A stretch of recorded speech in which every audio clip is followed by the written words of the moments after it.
Camping in Call of Duty is not as big of an issue as some people make it seem. It exists, but how big of an issue is it? First, let's address what camping is. Camping in terms of most games is a tactic in which a player obtains an advantageous position for a prolonged period of time. Usually, the player stays in the same spot or moves around slightly in a smaller area. This could be in a hard to spot place which is unlikely to be searched, or a position in which it's hard for enemies to gain an advantage. Camping is not solely just sitting in a dark corner of the map without moving while waiting for an enemy to cross your path, but it can also be used when not hiding. For instance, in a lot of maps, there are plenty of head glitch spots, in which a player model is barely visible, but they're still able to shoot you if you come into their line of sight. This position may not be hidden or traditionally hard to counter by methods of flanking, but instead their smaller visible area to be hit makes it difficult to kill the enemy. Camping can be used in a multitude of ways, but how long does it take to be considered a camper? What one considers camping may vary from person to person. For some, getting killed once by a player who appears not to move may prompt them to say that they're camping, while the player who killed you may have just gotten to that position less than 5 seconds ago and maybe moved on almost immediately after killing you. It varies from case to case, and as such, it's hard to statistically prove what is or isn't camping. My hypothesis is that camping has always been utilized in Call of Duty, and that no game is significantly worse in terms of camping than the others. It's just kind of the echo chamber that the most recent game, this is the biggest issue that they have, and that it was never this big of an issue before. For the purposes of this video, I will be using my own personal judgment to determine if camping is prevalent in these games. Note that the footage used may not show the full story or the end result from my time playing these games. I will attempt to show examples if available. I played each game for anywhere between 30 and 60 minutes. I will be playing a few games in each of the Call of Duty titles released up until this point. Those games are Call of Duty 4 Modern Warfare, released back in 2007, all the way through Black Ops 6, released in 2024. For consistency's sake, I will only be playing Team Deathmatch because in the older COD games, that's pretty much the only mode you're able to find a match in. This will give a more accurate baseline as to the levels of camping in these games. A mode like Team Deathmatch doesn't have an objective other than kill, whereas a mode like Search and Destroy is a more tactical experience and can promote camping more easily. But now that we have that out of the way, let's start testing this hypothesis by starting off with COD 4 Modern Warfare.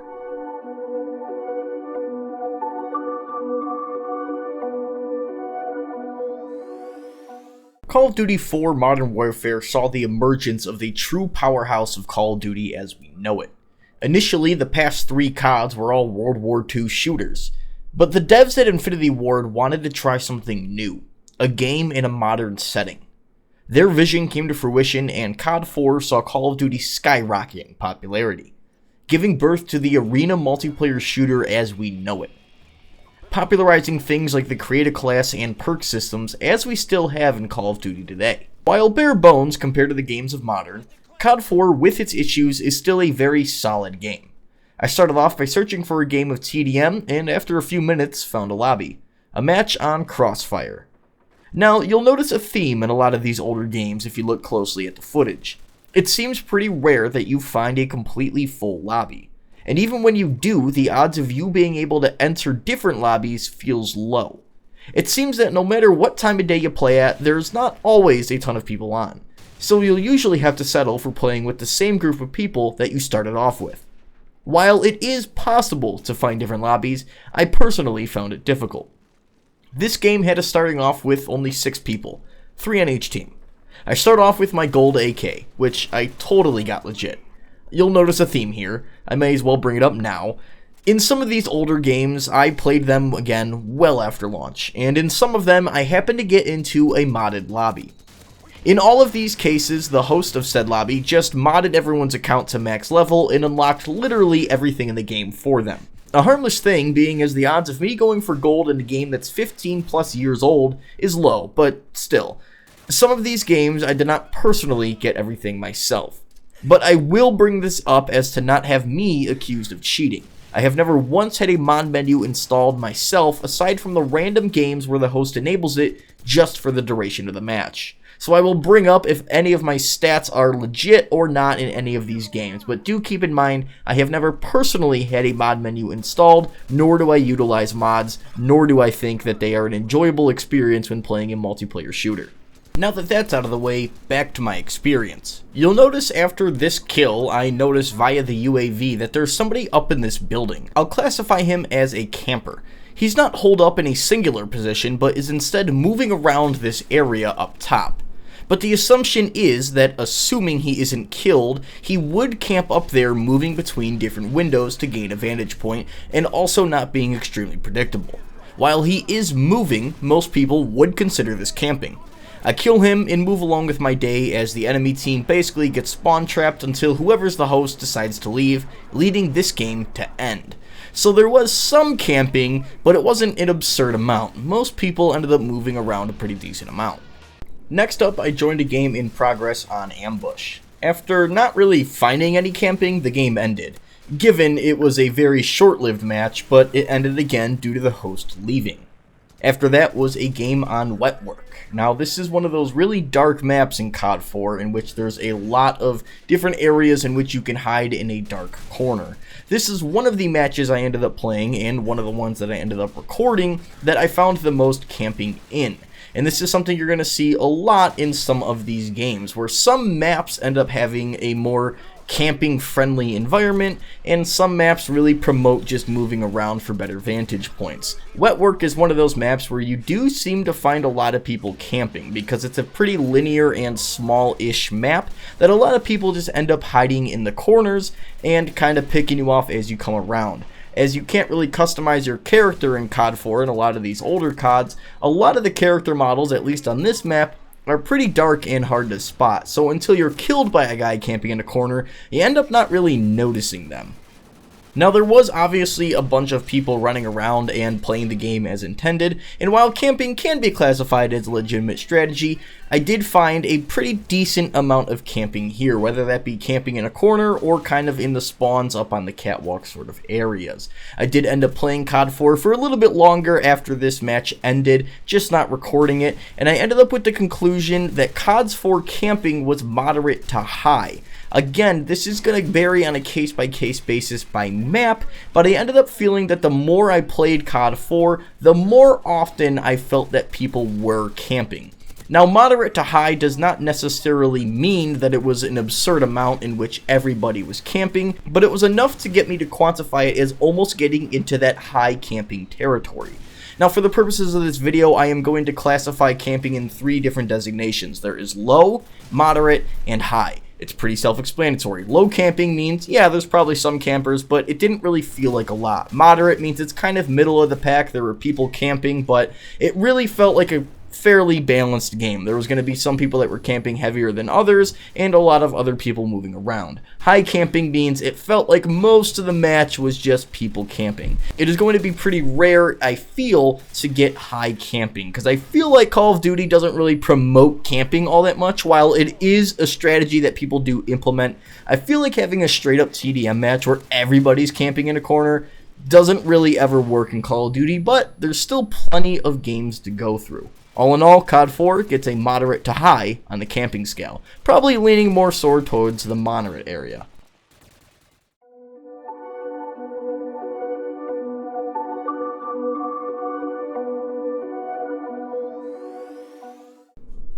World at War, my beloved. Always one of my favorite games when it comes to Call of Duty. Maybe that's nostalgia blinding me, but still. While Infinity Ward was working on COD 4, Treyarch was working hard on World at War, because if Modern Warfare flopped, we'd have good old World War II to fall back on. World at War in terms of functionality is very similar to COD 4, just with the World War II paint on it.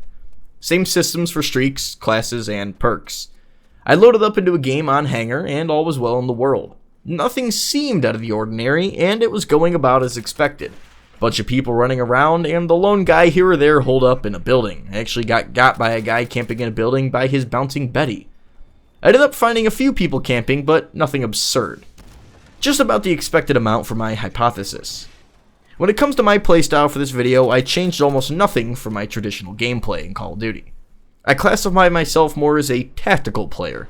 I don't strictly run and gun, but I do try to put myself in good positions and not stay in one place for far too long. You may notice once in a while I might be having some camping tendencies, but usually I have valid reasoning for this. Whether it be I'm waiting to regen some health, or I see them on the UAV coming close, or I can hear them coming near me, I very rarely just sit in one spot in Call of Duty for far too long. But I can already see the comments coming stating that I'm also camping at times. But I felt that it's a good idea to at least explain myself a little bit for why I may have some minor camping tendencies, but you'll never see full gameplay of me just sitting in one corner or one building for the whole duration of the game. After my game on Hangar, it was on to Cliffside, a fairly large map with plenty of open areas, leaving it prime for sniping. To start the match off, I certainly got by some people camping in the side lanes of the map, as well as in a couple of buildings. And a lot of those side areas of the maps, or at least on the one side, is pretty jungle-esque, so people were hiding in an area I couldn't see them through the rubbish, and they definitely killed me a couple times. The match ended up ending in a technical loss for my team due to the host leaving the game, a common thread here in these old Call of Duty games. Overall, I found the camping in World at War to be moderate. It didn't feel to me as though it was as high as COD 4 Modern Warfare, but there was still a decent amount of campers. Now, a decent amount of campers obviously does not mean there was a ton of them, being as the rating for this game is moderate, but there was still some people camping. I found it very hard to believe that we're going to find a game that has a very low count for camping, but that remains to be seen. And by remains to be seen, I mean I haven't gotten that far in the video because I already know what the answer to all these questions are. But World at War gets a moderate on the camping scale. Not as high as Modern Warfare, and that's not to say that Modern Warfare was extremely high, but it felt like there was less campers in World at War as opposed to COD 4.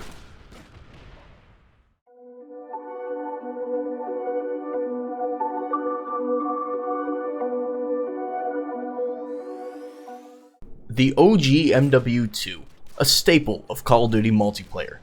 The birth of Xbox 360 trash talk and a highlight of some people's Call of Duty memories. The birth of quickscoping and so much more. The OG MW2 is a great, albeit unbalanced game, but that's a discussion for another time.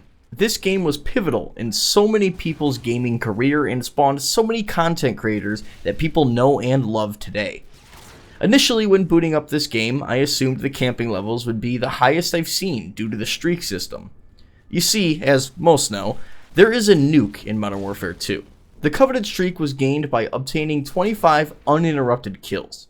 But streaks also counted towards that, meaning that in theory, you only needed to get 7 kills before hiding in a corner to hopefully get the rest of your streaks, and thus the nuke. Now, most people used a similar setup to get the nuke.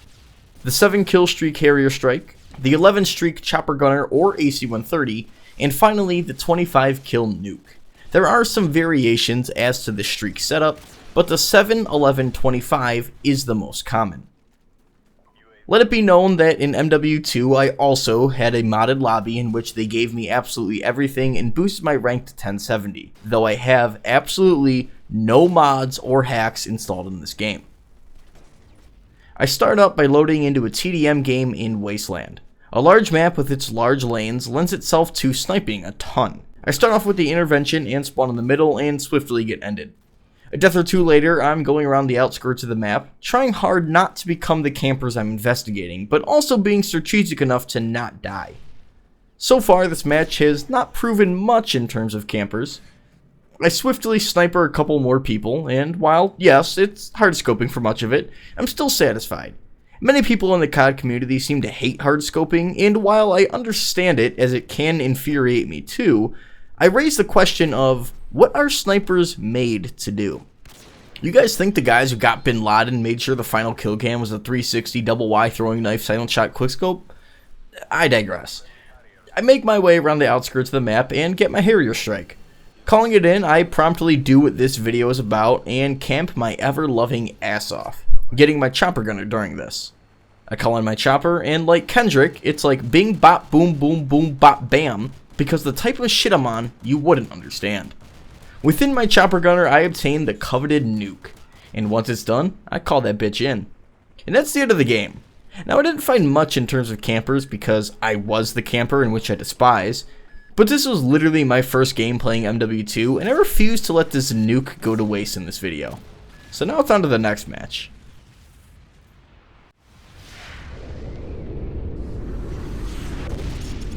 I got into a match of Bailout, a nice medium-sized map with a lot of sightlines. This is where I started to see more campers in full force.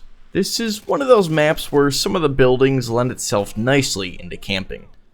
I noticed a good amount of people head glitching or just sitting in one of the buildings close to the middle of the map. I end up finishing this match with a notion of MW2 has some elevated levels of camping, whether it be with one-man army noob tubes, claymores, or any of the other options. I found a good chunk of people camping here, which, based on the last match ending so quickly because I'm the best, started to prove my theory a little bit more. After Bailout, it was on to Estate, a map which is loved by the COD community, and rightfully so. It is a really interesting map. But for a community who hates campers, this is one of the worst maps for it. Estate is mostly about control of the main lodge at one end of the map. You end up finding plenty of people camping that way, which I found many of times. From snipers to one-man army noob tubers, I had my work cut out for me. This map, combined with the last match and my subsequent games, led me to conclude that MW2 had a camping rate of moderate to high. Not so high to the point where everyone was doing it, but higher than what I felt like World at War had. It felt more in line with Modern Warfare 1, and we're starting to see a pattern here. But now, it's on to Black Ops 1.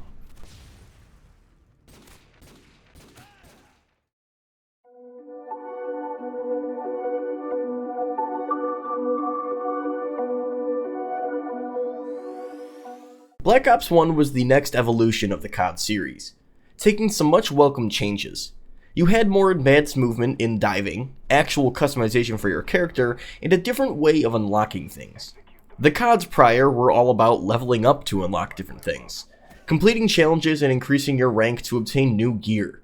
This was still that in Black Ops, but now you had a little bit more input, as with the new COD point system, you could pick and choose which attachment or perk to unlock once you hit the level threshold. Black Ops 1 to me is a vastly more balanced game than MW2, and I sunk much more time into it. This was also another game in which I got into a modded lobby and got boosted to the max rank. But all that did was give me all the levels and the corresponding COD points to go with it. I did not get everything unlocked for me, but again, I have no actual mods installed. I also play on console and have absolutely no idea how to hack or mod a console. I start to search for a TDM game and get into one on Villa. I find one guy head glitching and eventually one person proned at the top of some stairs. Campers confirmed. But this match didn't have a lot of them. I finish out the match strong, and with a victory under my belt, it's on to the next one. Grid is next up. A map in which I was strongly suspecting people would camp a little bit more. The buildings on either side of this map are prime for sitting in a small area, and I feel like I recall a lot of people camping in the OG days of Black Ops 1. I certainly found some people in these buildings and started to conclude that the camping rate here was higher than the last match. After Grid, it was Hotel, a DLC map which, as it suggests, takes place in a hotel. The higher up vantage points on either end of the map mean plenty of people should, in theory, be camping up there to try to snipe people. There are points in this video I try to watch the kill cams to determine if the player was moving for most of it, but sometimes I just get impatient and skip it.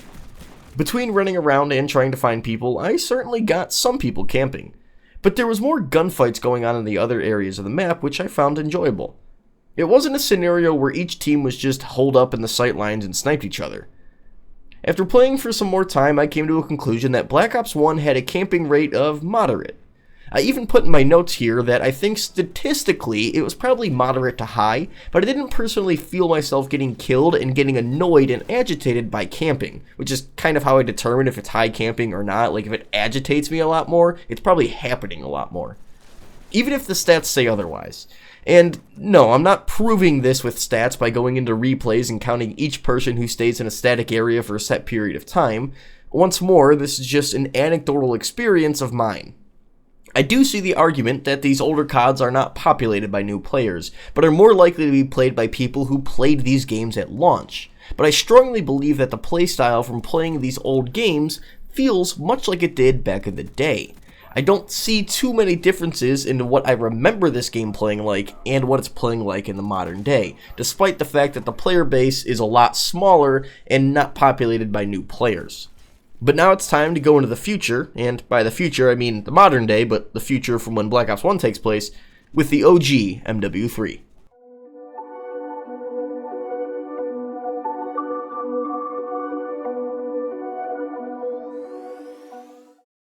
Modern Warfare 3, released back in 2011, saw the conclusion of the original Modern Warfare trilogy, back before all of these games became interconnected in some way. This game might be in my top favorite CODs of all time. It has some systems that I absolutely adore. From the COD Elite system, which was basically a season pass but cooler, the way streaks worked, and different gun customization options in proficiencies. You could get things like multiple attachments or reduced recoil. MW3 was truly peak at its time. It's part of that generational run that COD had that so many people wish the modern games could capture. I absolutely loved playing this game after school with my buddies. Playing the face-off mode on online split screen are some of my fondest memories. And as previously mentioned, it has my favorite streak system.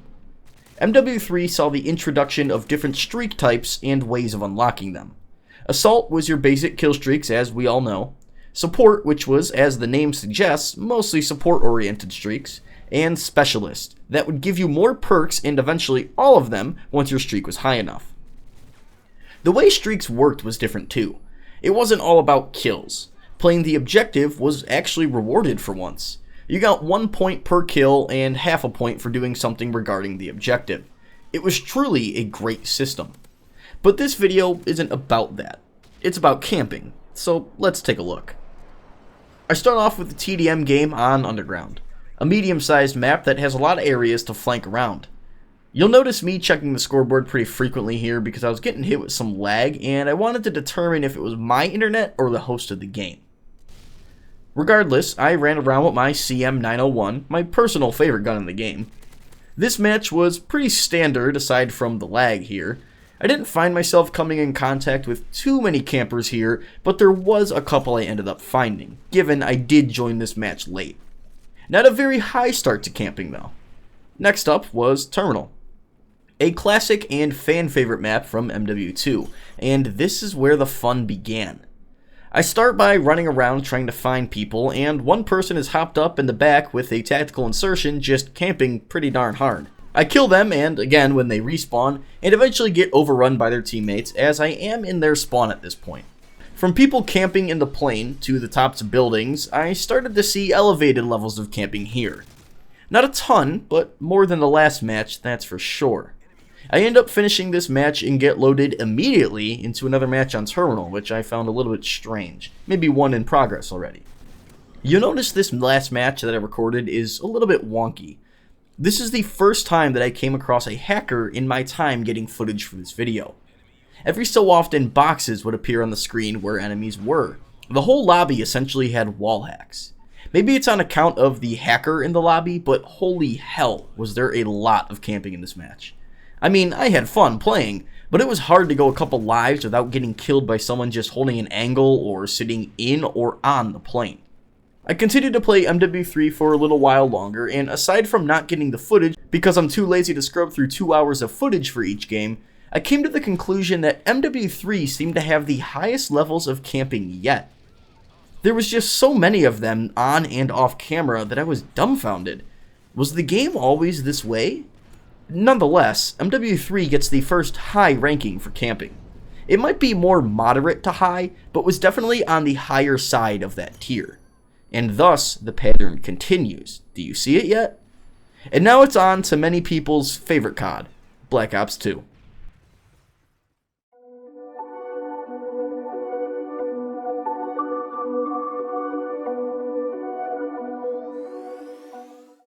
Black Ops 2 is an absolute beauty of a game. A stellar campaign, great zombies after the first 2 maps, and one of the best multiplayers we've seen in COD to date. Black Ops 2 saw another evolution in COD. This was the start of the Pick 10 system, a create a class system in which you had 10 points to utilize. A point was used for each thing you selected. A gun was 1 point, an attachment was 1 point, so on and so forth. You could make a traditional COD class with 2 weapons, an attachment, 3 perks, or you could go without a secondary and load up your primary weapon, or have a ton of perks. It was truly peak create a class design. They also implemented different camos here. This was the first game that had diamond camos, and I'm proud to say that I pretty much got all of them. I really only don't have it on LMGs and launchers, but still, it was a really cool thing to have an actual mastery camo that was higher than the gold you can get in other games. Streaks were different in Black Ops 2 as well. Instead of kills, it's score, an evolution of Modern Warfare 3's streak system. Now it felt like everybody had an even playing field. And Black Ops 2 is very well balanced, all things considered. Now, every game in COD has their OP weapons, and this game had the M8A1, a 4-round burst weapon that everyone seemed to use in League play, but I digress. Black Ops 2 was and is still a phenomenal game. But is everyone's memories blinded by nostalgia? I played some Black Ops 2 to find out. I start off with TDM, shocker, on Raid. And right off the bat, we found another hacker. This auto-crash-me guy was doing everything in his power to make this the most unenjoyable experience ever. From text on screen to clipping the whole enemy team in one bullet. It was clear we'd never get a good indication on camping with this guy in the lobby. I promptly leave and search again. I joined a match on Grind and oh geez, it's the bane of my existence, auto-crash-me. This match was over before it began. He promptly took all our guns away and teleported us to the beach.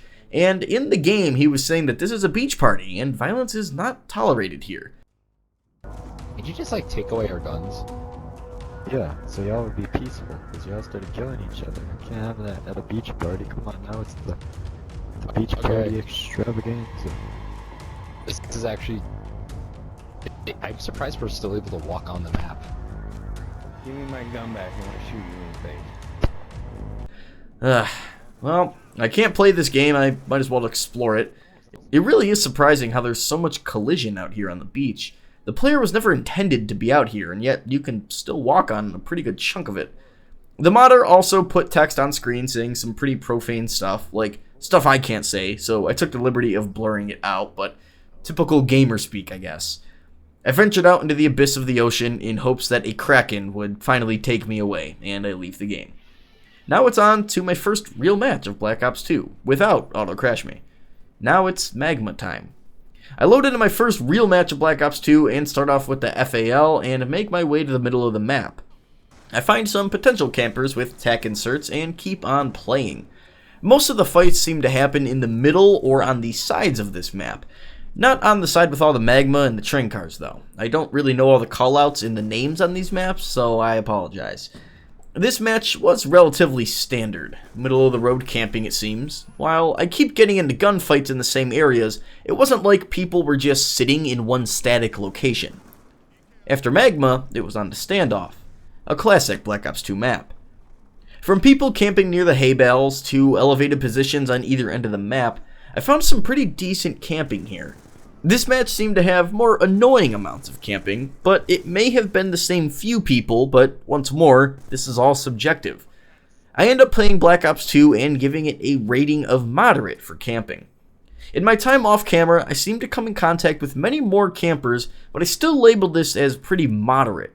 But in parentheses, I did say probably higher, but I don't know, man. But Black Ops 2 wasn't the highest we found in terms of camping, but there was a pretty decent amount here, but not to the point where it was unenjoyable. And now it's on to an absolute cult classic in Call of Duty, one of the best games ever made, COD Ghost.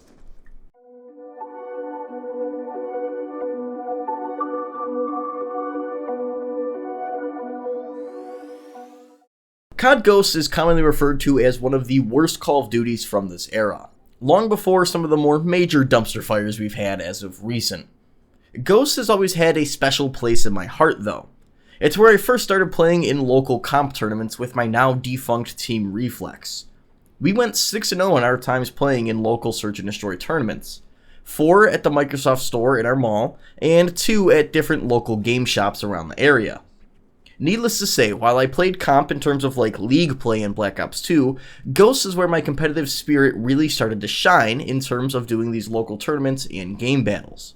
But this video isn't about my history with the game, but I will leave it with this. Ghost did do a lot of things different with the COD formula, but also stayed true to its core. It isn't perfect, and I will concede that it is very dull color-wise, but in terms of actual gameplay, I absolutely adore this game. The weapons are all unique, but still feel true to what you would expect out of Call of Duty, and the create a class system really did switch things up a little bit. You still had what you would expect in terms of your primary, secondary weapon, perks, attachments, all of that stuff, but the way perks functioned was a little bit different. There was so many different perks in the game, but each of them had a different amount of points that they were worth. So if you wanted to take something like reload while sprinting, that would only cost you 1 point. But if you wanted Ghost, which means you immune to UAVs, that would cost you 4 or more points. I really enjoyed this because it let you really tailor your perks loadouts into something that really benefited you. As opposed to having only 3 perks, you can have a ton of different ones. I even liked a lot of the maps in this game, and they had a lot of different unique events and dynamic areas. Except you, Stonehaven, I'm not talking about you. You're just way too large for a game without a big team mode. But now it's time to see if my memory serves correctly and get into playing it. I start off with Team Deathmatch, of course, this time on the map Freight. Taking place in a train yard, Freight has a mix of close quarter areas and some longer or higher up sightlines. It's a map where there are for sure spots to camp, but I felt largely like it would be more of a run and gun type situation. I start off with my K7 class. This silenced SMG is deadly, and matched with my Specialist Streak package, it's prime for a run and gun chem strike. That's this game's version of a nuke. MW2 had a nuke that would end games and was for 25 uninterrupted kills. MW3 had the Moab, which was still 25, but wouldn't end the game, and you could not obtain the streak by using lethal score streaks. And Ghost continued this tradition. You could only get the chem strike by getting 25 uninterrupted kills without using lethal streaks, and this one also would not end the game. The change needing kills without using streaks is certainly a welcome one. It makes it more challenging and rewarding to obtain this streak. While I didn't get one while playing this, it felt beneficial to bring it up. I switch up to a Remington class after picking up my care package and continue on in the game. The only person I've found camping so far is this guy at the top of the ladder, who I easily take out. I continue on in the map, and after getting shell-shocked, I presumably kill the same person. Hard to tell if he's camping, but I'll act like he is since he had an IED on the ground. I continue on, and for the rest of the game, I really don't seem to find anybody else camping, at least not too hard, nothing that I can conclude that was definitive camping.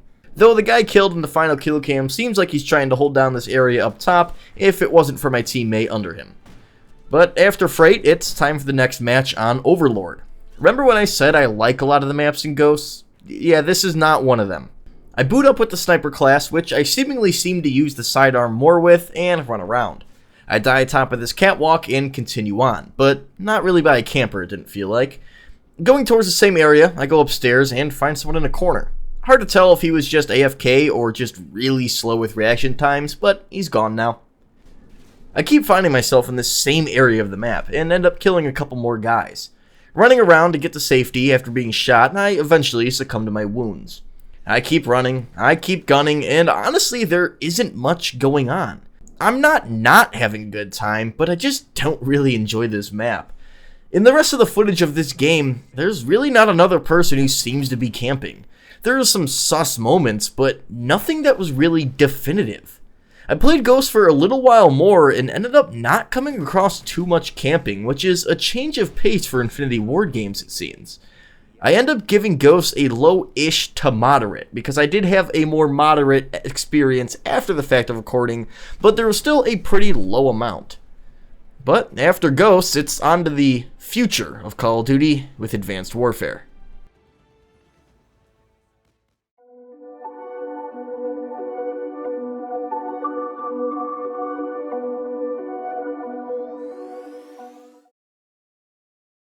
I don't have words to explain how mixed my feelings for Advanced Warfare are, but I'm gonna say words anyways.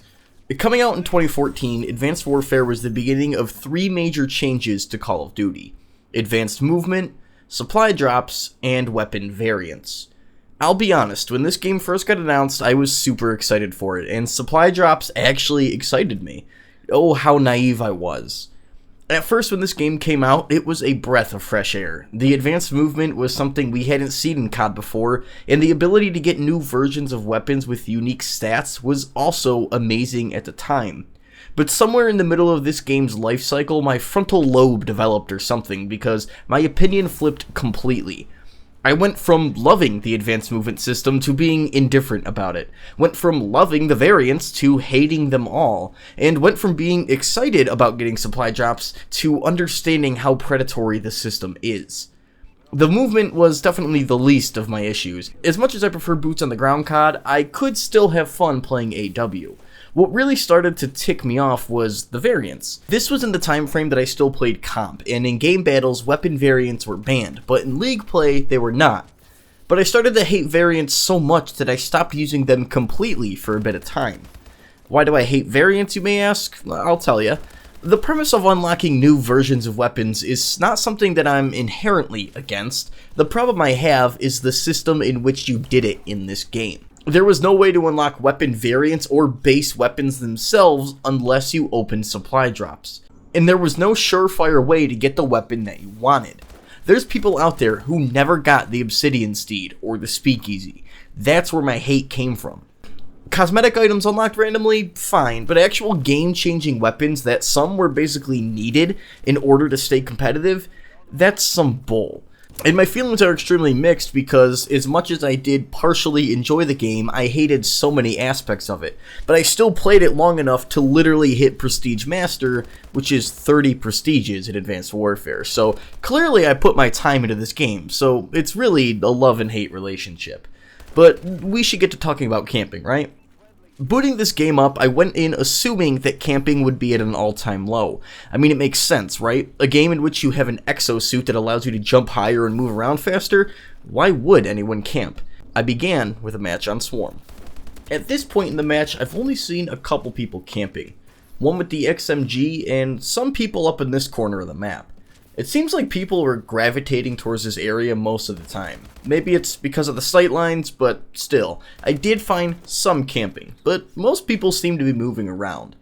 I continue through this match, trying my best to stay mobile, and I don't really find too many other campers. There are some, but it's not an absurd amount, and they're really not staying there for too long, but long enough that I would probably consider them camping. It's a pretty low camping level at this point overall, though. After this match, I open up my supply drop, pull an elite pair of gloves that I probably already had, and get into a match on Terrace. Terrace is one of my more liked maps from a sniping perspective. There's some really long sight lines on either end of the map, and with the exosuits, it's pretty common to just have people on each end jumping and sniping at each other. I start off with my Moors and pick someone off. Yes, I am hardscoping again. After getting my first kill, I try to make my way to the other end of the map, getting picked off by someone who looks suspiciously like a camper. But when I respawn and look back over there, he's nowhere to be seen. Maybe he died, maybe he wasn't camping at all. I continue on in this match, killing people and getting killed in the process, and I haven't really found too many people that I would say are hard camping. With the use of the exosuit, even if someone is kind of a camper, they're usually jumping up and around their area, more so than just sitting in one static area. This gives the other person more of an opportunity to kill them, aside from one person having full advantage. I switch weapons in an attempt to be more mobile, and it's certainly working here.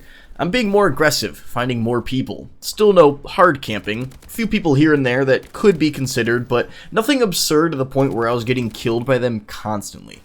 I finish off my matches and end up giving Advanced Warfare a low-ish ranking. Not so low that it's barely noticeable, but not quite as many campers as I've seen in other games, so it hasn't reached that moderate threshold. With that one out of the way, it's on to the next advanced movement game, Black Ops 3.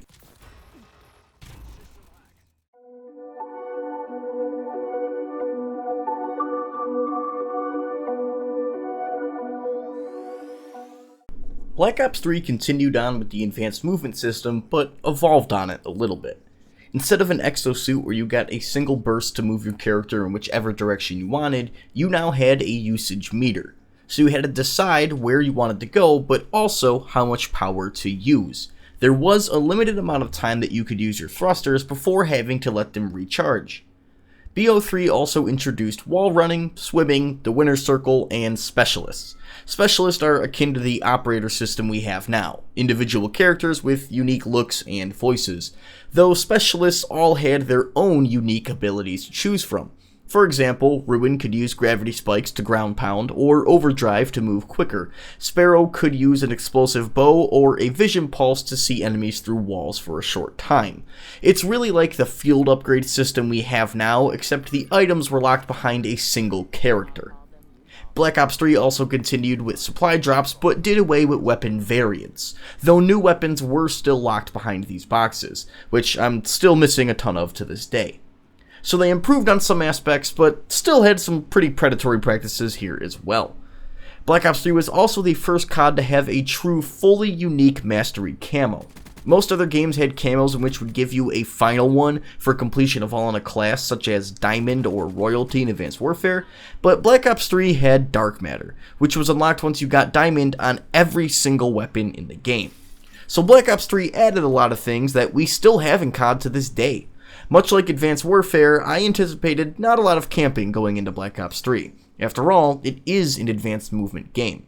I start off on Fringe Nightfall. Much like every Treyarch map, Fringe is a 3-lane structured map, where you usually see fighting on either end or just one of the side lanes, while the other lane goes largely neglected. Once I finally get my bearings in terms of remembering how to play this game, I encounter my first hard camper in this match. Sitting in a corner, I feel there's nothing else I could do but call this camping. Respawning, I make my way up the middle of the map, and I eventually get sniped at and find one camping at the top of the house. A common camping place in this map for sure. He uses rewind and ends up killing me. After a couple more kills and deaths, I make it to the house and flank some more people. Nobody hard camping right here, but a couple where you could argue they're staying in a relatively close circle. As I attempt to figure out what weapon I really want to use, I get picked off by somebody camping in the barn, yet another common camping spot on this map. You'll see that's pretty common with a lot of COD maps where there's a 3-lane structure. There's usually 2 higher grounds at the end of either map, so either spawn has an opportunity for some camping spots. I make it my mission to kill this guy though, and by the time I make it to the barn, there's 2 of them up there who me and my teammate kill. This game ends up ending with us winning and me going back to the lobby to figure out my classes. I certainly saw some hard camping this match, but not a fully unexpected amount, I suppose. After this lobby, it's time to play on Hunted. This match was short-lived due to a connection interrupted, but there is still some content here. I boot up with my Locus and somehow don't remember how to use these things, as it seems I'm only able to get kills with the pistol while using this class. I kill some folks and make my way towards the waterfall. Based on the UAV, I notice some people camping. I make my way over and get a grand total of 0 of them. This game continues, and finally, it's time to play Infection once this one is over. I start off by using the FFAR, or the close as me and my buddies seem to call it, and I make my way to the right of the map. I encounter no one until I reach the church, where I finally find a filthy camper. I kill him and move on. I check the scoreboard because it feels like I've barely seen anyone, and I want to know if I'm in a ghost town or not. There's definitely people here, but like the G-spot, I can't find it. Eventually, I do find another player though, camping in the other house across the map. I kill him and continue on. I flank up the side of the map, kill some more people, and jetpack up to the window. This guy was so fixated on camping and sniping that he failed to hear my bullets, my jetpack, or see the red dot on the map indicating that I'm coming for him. I kill him and run away. I make my way to the other end of the map, and before I can kill the guy camping in the church, I'm killed from behind. I eventually make it back to the church, kill the camper, and let my health regen. As I keep on playing, it seems like every time we go to the enemy's area, we find campers. No matter which side of the map I'm on, there seems to always be someone in the buildings, leading to one of the highest camping rates I've seen in a single match so far. It's really a rinse and repeat. Kill a camper, slowly make my way to the other side, killing randoms along the way, and make it to the other end to kill another camper. Now, of course, there are moments where I don't encounter a camper for a while, but this match still had a pretty decent amount. Like at this one point when there was literally 3 of them at the top of the church. As I continue on, I can say I definitely had fun, but my thought of less camping in this game seemed a bit untrue. With BO3's advanced movement, there was certainly more opportunity to flank or gain an advantage, but that also means that some maps have camping spots that are much easier to get into, leading to a seemingly increased rate of camping, which I didn't see in Advanced Warfare. After playing Black Ops 3, I gave it a rate of moderate to high. I played some games where there was a ton of camping, and some games where it felt like an average amount. And so far, MW3 is the only game where I feel like there was a consistently high level of camping. But it's time to move on to the last advanced movement game, at least at the time of recording, Infinite Warfare.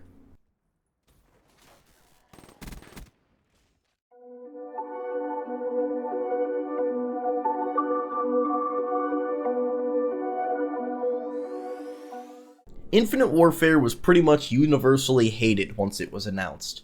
The initial trailer got millions of dislikes on YouTube. People were fatigued with the futuristic and advanced movement games, and it seems like Activision was aware of this and that Infinite Warfare would be probably hated, so they also released Modern Warfare Remastered at the same time. But more on that one later. And I'll be honest, when the game first came out, I despised it. But after some time, I came to realize that Infinite Warfare was actually pretty decent in short bursts. Not amazing, not a game I can sit down and grind for days on end, but it wasn't insufferably bad. But still not great. I'm not trying to say that this game's multiplayer is worth your time, though I think the zombies and the campaign certainly are. I am simply saying that even the worst of Call of Duty's multiplayers have some sort of redeeming qualities. This final iteration of the 3-game advanced movement run had taken pretty much every system from the other 2 games and put it into this one. You have Black Ops 3 style movement with jetpacks and wall running, supply drops and weapon variants like Advanced Warfare, and it even added some new things. Within these weapon variants, aside from the base stats being changed, there are also some special modifiers, such as damaging an enemy would ping them on your map, getting 5 kills would restock your grenades, or even getting 30 kills uninterrupted would get you a nuke. Regardless of how well this game was received, that doesn't change the fact that we're here to test out how heavy camping is. We're going to start off with Team Deathmatch on Skydock.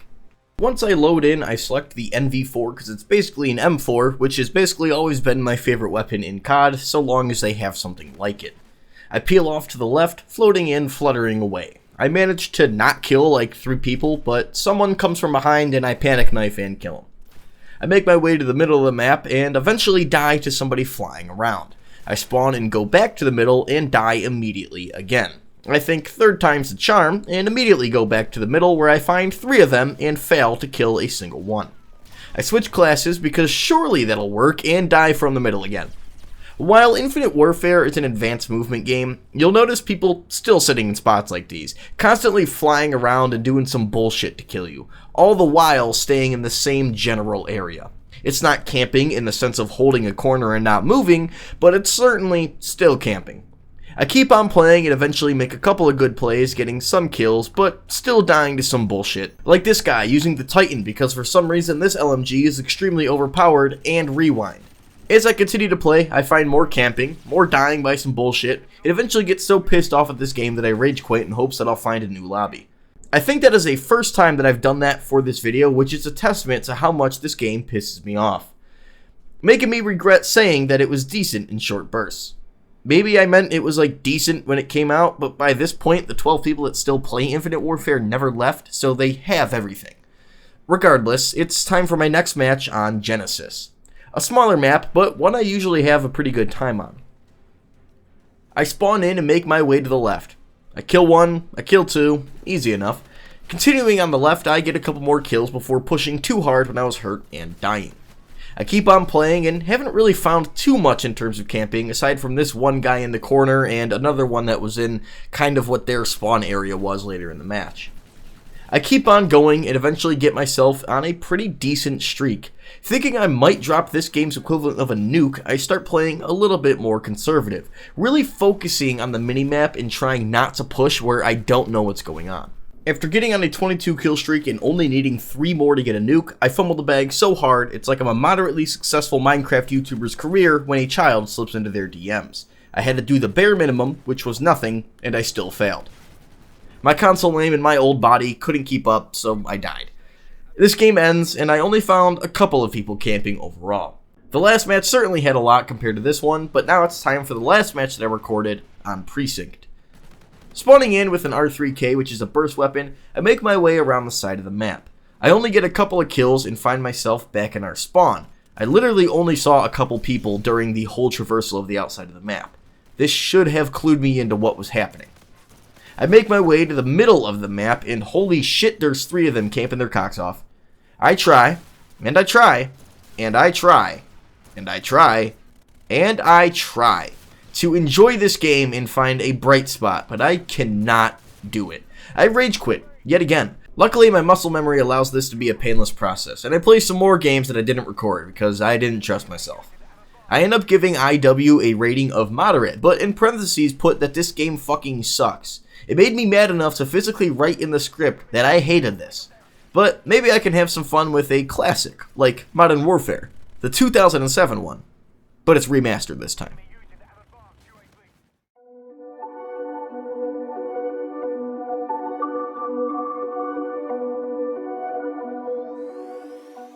Modern Warfare Remastered, or MWR, was released in 2016 alongside Infinite Warfare. In order to access MWR, you needed to purchase the Special Edition bundles of Infinite Warfare. Eventually, you could purchase this separately, but at launch, you needed a pretty good chunk of money to get this almost 10-year-old game. MWR at launch was a faithful remaster to a beloved classic. It felt the exact same as the original, with just some updated graphics and UI in some areas. At launch, this was all I played. I played Infinite Warfare's campaign, dabbled in multiplayer, but the bulk of my time was playing MWR. Because it was the superior game at the time.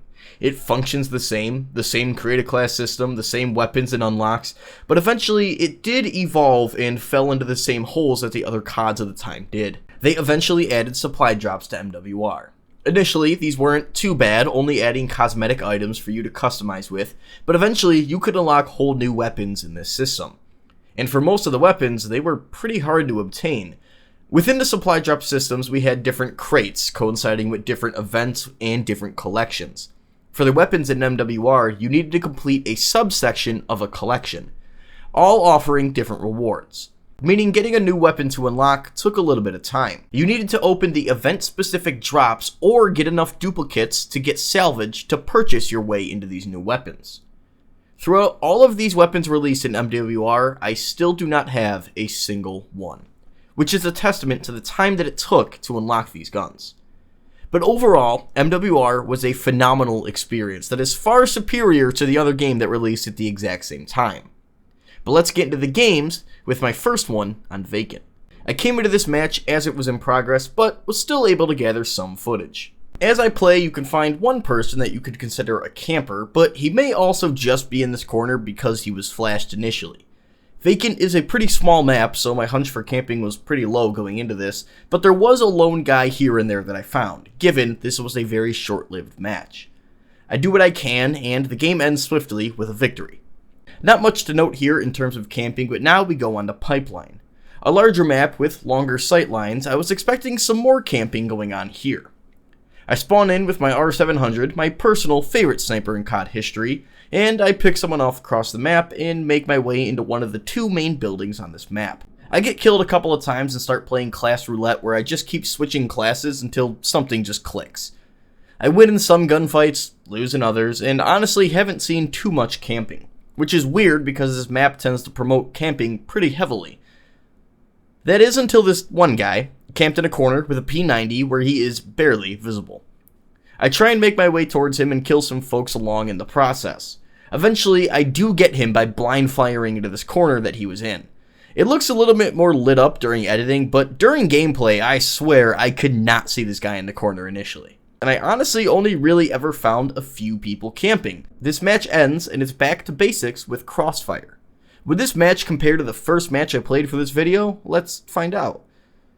I load up with my R700 once again and miss all of my shots. I get picked off a few times while moving through the map and eventually change classes. I go to my trusty carbine and start to do a little bit better.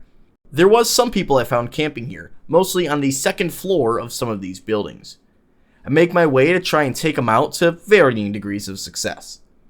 I keep on playing and switching classes, trying to find different campers throughout the match. When the match eventually ends, I continue to play without recording. This is mostly due to me not wanting to scrub through hours of footage per game. And I end up giving MWR a rating of moderate, so it's slightly less than the original Modern Warfare, but still has enough camping to quantify it as moderate. But after the one and only time COD has released 2 separate games on the same date, it's time to move on and go back in time to COD World War II.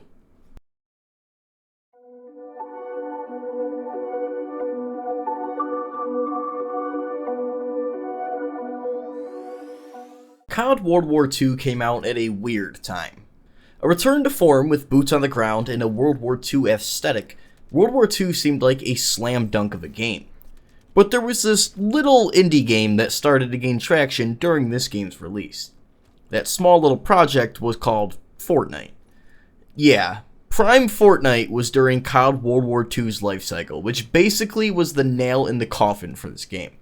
Everyone I know started to focus solely on Fortnite and basically neglected COD this whole year. We would come back and play it every so often, but Fortnite really had the gaming community in a stranglehold.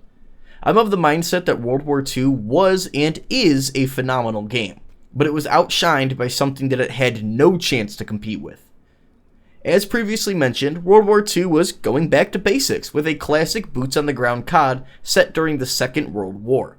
It changed some things, like within the Create a Class system, where you couldn't select 3 perks as traditionally you could. You could now select your division, wherein you would get different perks depending on what class you were running.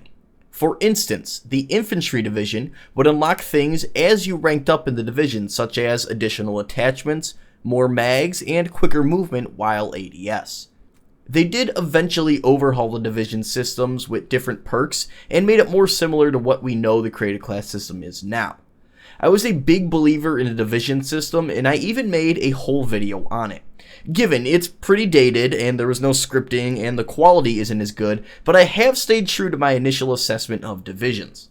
Regardless, World War II kept the supply drop system as we know it, but at least there was no game-changing variance in this game. Side note, the headquarters was a great addition to Call of Duty, and I absolutely adored it. You had different activities that you could do while in the headquarters, like opening supply drops in front of people, and my favorite, the 1v1 arena. I would spend so much time in that thing in World War II. I digress. Did World War II bring us back to basics and also bring camping to higher levels with a boots-on-the-ground game? I start off playing on market guarding to test this. I spawn in with my STG, which was probably my favorite gun in this game. This map is pretty close quarters when it comes to corridors, so I try to run around as much as possible. I run around and nothing is really hitting me as camping so far. It's a pretty fast-paced map, and as such, most people end up running around for most of it. I would find a couple people camping in a corner until I came through, and after they killed me, they'd start to move a little bit more. I end up not seeing too much on the note of camping while playing this map, but I had a pretty enjoyable time. But being as this match was pretty quick and nothing of note happened, it's on to the next one with Aachen. A medium-sized map with a traditional 3-lane structure. I guess most maps in Call of Duty are pretty much 3 lanes, but you get what I mean. I spawn in with the FG-42 in hand and make my way up the left side of the map and die to someone on the other side.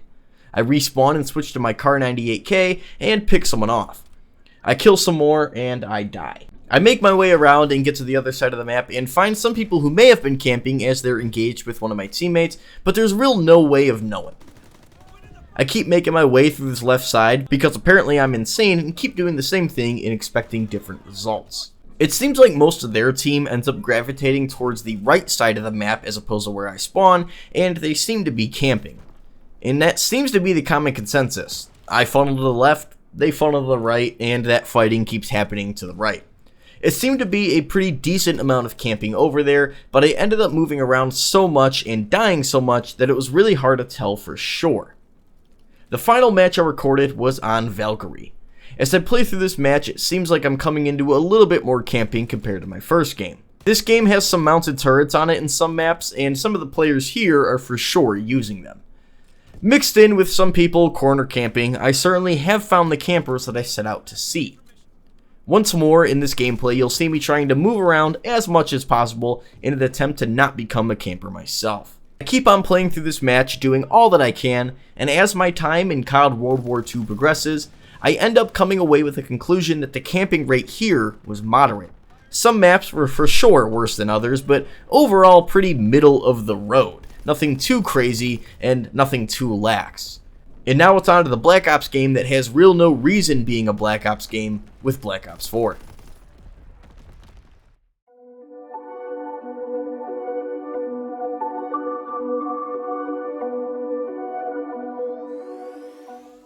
Black Ops 4 managed to somehow be a Black Ops game, but have nothing to do with Black Ops at the same time. I understand that canon-wise, this is a Black Ops game, but when I think of Black Ops, I really think of Woods, Mason, and that whole crew. Which I guess Black Ops 3 also neglected, but somehow that felt more like a Black Ops game than this did. This was also the first and only Call of Duty game to not have a campaign, and as such, aside from a small appearance if you do the training missions or unlock these characters in Blackout, you don't see any mainline Black Ops characters in the game. Yes, I guess the operators, being as they're from Black Ops 3, do technically count, but to me it just feels like they don't. It very much does not feel like a Black Ops game, but that's just personal conjecture on my side.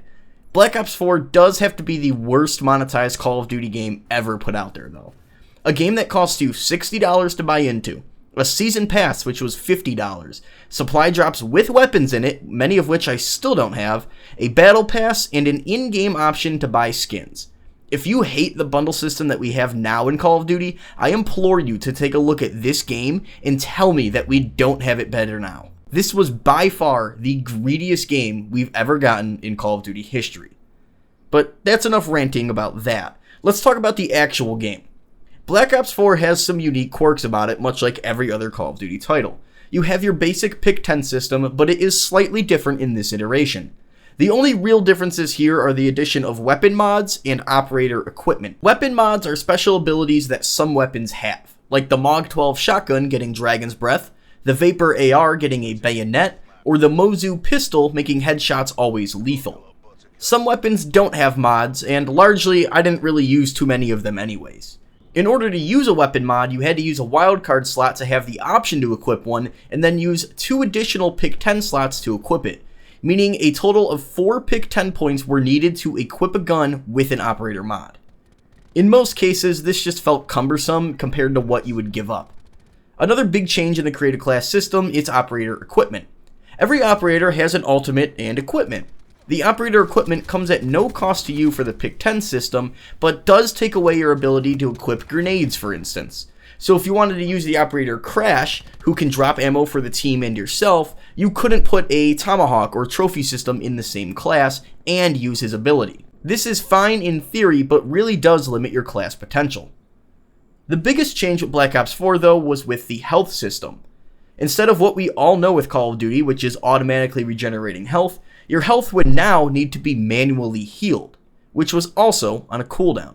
I don't hate this change in theory. It does slow down gameplay a little bit, and it does make you be a little bit more thoughtful with your actions. But with all that aside, we're here to talk about camping, aren't we? Well, let's get into it with my first game on Seaside. By this point in the match on screen, I have been running around and have yet to find someone I would consider a camper. I make my way into the church after dying, and make my way up to the tower, as usually you find someone up there. And someone up there was. Not quite camping where I expected, instead waiting in the hall with a knife, but camping nonetheless. They caught me off guard, and I died, and respawned and kept making my way around the map. I eventually make my way back to the tower, and the same person is there waiting for me. This time though, I am prepared for it. I kill them and move on. It certainly seems like this person is hard camping there for most of the game. To the top of the tower, I engage with someone in the building across the way. They could have just gotten in there, or they could have been holed up in there for a little while. It's pretty hard to tell.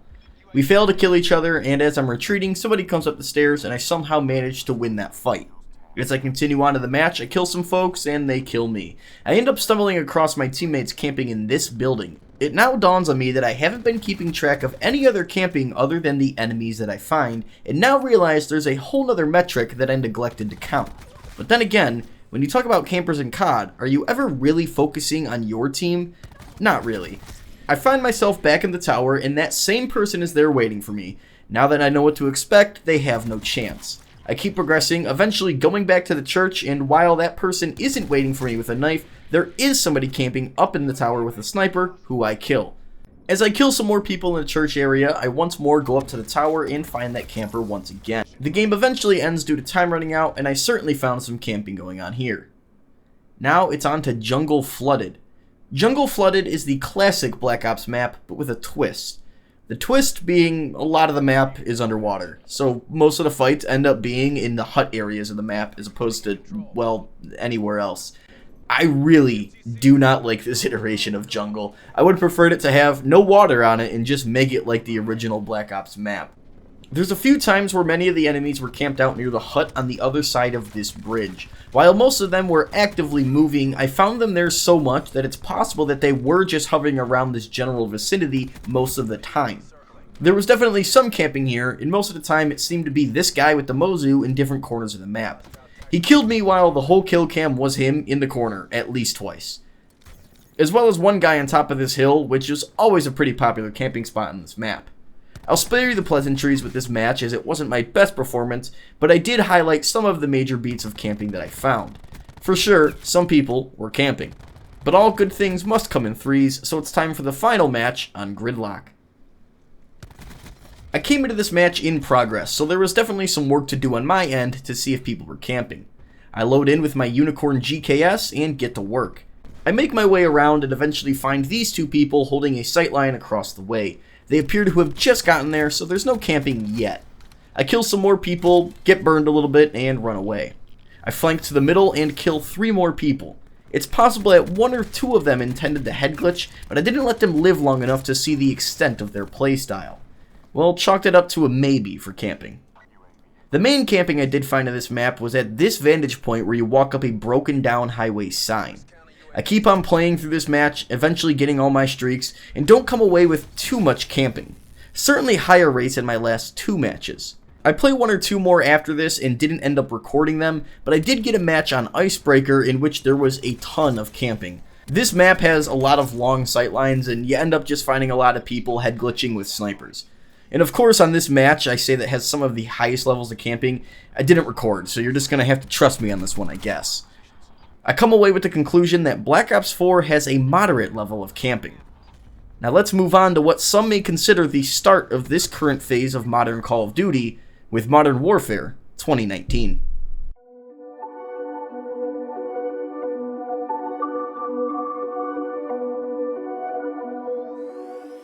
After a few years of what many would say are some of the darkest days of Call of Duty, we got an absolute banger. 2019's Modern Warfare was a reboot of the 2007 Modern Warfare timeline. Amply just named Modern Warfare and ended up going by a couple of different names to differentiate it between the original game. Most ended up calling it COD 2019 or MW19. This is where the naming conventions of Call of Duty started to get a little bit dumb in my opinion. We noticed it with Black Ops 4 and now this, where it seems like Activision knows that the Modern Warfare and Black Ops brands print money, so most of the future games will have that somewhere in the title so long as they can somehow be tied in. To say COD 2019 was divisive is an understatement. Many lambasting it for being too slow and straying too far from the map conventions people are used to. This game was huge in terms of innovation for Call of Duty, for better or worse depending on your feelings. I personally absolutely adore this game, and even made a full retrospective on it that you can find linked below. But what exactly did they change? Well, for starters, your movement in it is for sure slower than some of the other games like Black Ops. Some people dislike this, but I find the pace of play to be perfectly fine in my opinion. Another point of contention is map design. Most Call of Duty maps up until this point were a basic 3-lane structure. Some departures here and there, but mostly 3 lanes. COD 2019 still has this, but there's also a lot of maps with a lot more areas within those lanes in which people can flank or camp in. Some maps like Piccadilly were universally hated, while others like Shoot House were loved. I personally like the variety of map layouts that we have in this game. Of course, not every map is great, but in no COD have we had every single map being perfect. Something people hate about modern COD is the use of doors. This is the first Call of Duty game that had interactable doors in many of the doorways. You could open or close these at your leisure or run through them if you'd like. People seem to absolutely hate this for some reason. Most of the time, once a door was opened, it would stay open for the rest of the match unless somebody was trying to camp in that particular area. I never really understood the hate. Most people attribute the use of doors and the slower movement as a reason for higher levels of camping. This was the first game I really noticed people start to talk about it, but that may also be because that's when I really started to get active in the community subreddits. Regardless, the main change, aside from what was previously mentioned, came with the Create a Class system. You still have your traditional 3 perk slots, your field upgrade, which is basically an ultimate ability, albeit not as powerful as something like in Black Ops 3, and your weapon slots. But the main change came with the gunsmith. Gone are the days of a weapon only having a few attachments. Now you can have up to 5 attachments on any given weapon, meaning the possibilities of weapon combinations is vastly greater here. When this system first came out, I loved it. Now a few years into this system, I'm starting to get a little bit annoyed by it because of meta shit, but regardless. COD 2019 is still one of my favorite installments into the series, and I was super excited to play it for this video. There is one issue here. My Xbox wouldn't let me. I don't know what it is, but for some reason, COD 2019 is very finicky. I use an Xbox Series X, and if I try to play this game, I get an error. If I check what's installed, it states that nothing is. There's no data installed, yet the game tile is there. If I go to the store and attempt to install it, I get an error. After trial and error, I figured out a fix. In order for me to install COD 2019, I need to remove all of my external drives and install the game directly onto my internal drive. After doing so, I'm finally able to play the game. If after I play it, I move it to a different drive, the issue will restart again. For some reason, this game needed to be fully installed into my internal drive and never moved. So if you have this issue somehow, there's a fix. It's annoying, but at least it's not a fully lost cause. But with all of that out of the way, let's actually play this game with my first match on St. Petrograd. By this point in time, you've noticed I've already died to somebody camping in a corner in a building, and now to somebody camping in the back of their spawn with a sniper. As I play this game, I end up making it back to their spawn once it flips and kill a couple more people. It's possible the first guy was camping, but he may have also heard us coming into the spawn and just waited for us, so like, not hard camping. I make my way to the other side once more and kill a couple as they were spawning, and one was possibly camping on top of this. I try and take out some more, but they were for sure waiting for me. As this match continues, it usually ends up being me spawning, making my way to the other side of the map, finding some stragglers along the way, but largely many of them seem to be sitting in their spawn. Certainly seems like there's a higher amount of camping so far. After Petrograd, it's on to Superstore. This map has so many areas you can hide in, it feels like a lot of the time you're just playing peekaboo. You'll notice me skulk around sometimes because your footsteps are loud as shit in this game, but I don't really find much in the first few minutes. I make my way into their spawn and find someone down low, possibly camping. Not a really great spot, but for the brief moment I found him, he wasn't really moving much. As I keep on playing, I'm not finding too much in terms of camping, but I'm certainly not doing well. It seems like most of the people who kill me are on the move and maybe notice me before I notice them, leading to a kill from an area that I didn't notice. But looking at kill cams, I clearly see that they weren't stationary. I'm definitely finding people, but calling them campers is a hard call. That's not to say nobody is, but I'm not feeling like it's an absurd amount. I think people see the slower, more methodical pace of play in this game and assume everyone is camping. Or maybe it's just one singular person who you can't seem to kill that inflates people's idea of how heavy the camping is. This match eventually ends, I run off to do something else, and then play a few more unrecorded games. I then came to the conclusion that this game had a rate of moderate to high for camping. Some matches were definitely worse than others, but there was definitely a good amount of camping going on overall. Is it as high as people seem to say it was? Hard to tell, but it's not an insignificant amount, that's for sure. We're slowly inching our way back into the most recent CODs though, with this next installment, Black Ops Cold War.